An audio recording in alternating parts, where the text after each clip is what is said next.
আমাদের একটাই অপরাধ যে আমরা ইসলামকে বাংলার জমিনে বিজয়ী শক্তি হিসেবে দেখতে চাই।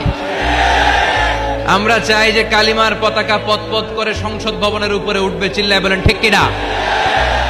আমরা চাই কোরআন দিয়ে বাংলার জমিনের সবগুলো বিচার বাস্তবায়ন হবে, ঠিক কিনা?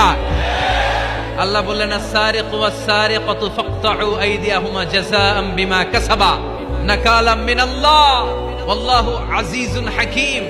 If anyone steals something very precious in the society, the government should cut down his right hand.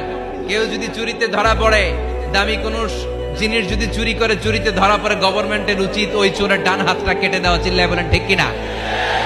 এরকম শুধুমাত্র একটা চুরির বিচার যদি জুমার সালাতের পরে বাইতুল মুকাররমে বিশাল স্কয়ারের মধ্যে লক্ষ মুসল্লির চোখের সামনে টেলিভিশনের পর্দায় আমাদের গভর্নমেন্ট গোটা বাঙালি জাতিকে দেখিয়ে দেয়, তারপর দিন থেকে একটা চোরও বাংলাদেশে খুঁজে পাওয়া যাবে।